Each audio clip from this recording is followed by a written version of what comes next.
દક્ષિણ ગુજરાતમાં વરસાદી માહોલ છવાયો છે। દક્ષિણ ગુજરાતના સુરત, તાપી, ડાંગ અને નવસારીમાં વરસાદી માહોલ જામ્યો છે તો ડાંગના સુબીરમાં 3 ઇંચ વરસાદ વરસ્યો છે। તાપીના ડોલવણમાં પણ 3.25 ઇંચ વરસાદ પડ્યો। તાપીના વાલોડમાં 2 ઇંચ વરસાદ પડ્યો। સુરતના મહુવામાં 1.5 ઇંચથી વધારે વરસાદ વરસ્યો છે। ડાંગના આહવામાં પણ 1 ઇંચ વરસાદ પડ્યો।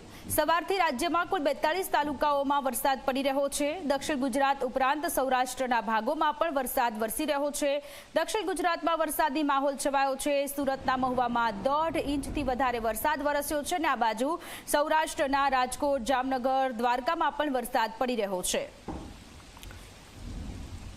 તો ચોમાસું હવે જામી ચૂક્યું છે ત્યારે દક્ષિણ ગુજરાત અને સૌરાષ્ટ્રમાં ભારે વરસાદની આગાહી કરવામાં આવી છે। ત્યારે તાપીમાં, નવસારીમાં, સુરતમાં વરસાદ પડી રહ્યો છે। વરસાદી આંકડા સામે આવ્યા છે। અત્યાર સુધીમાં ક્યાં કેટલો વરસાદ પડ્યો છે તે વિશે અમે આપને માહિતી આપી રહ્યા છીએ। તો 42 તાલુકાઓમાં સવારથી અત્યાર સુધી વરસાદ પડ્યો છે। દક્ષિણ ગુજરાત ઉપરાંત સૌરાષ્ટ્રના ભાગોમાં પણ મેઘરાજાની સવારી આવી પહોંચી છે।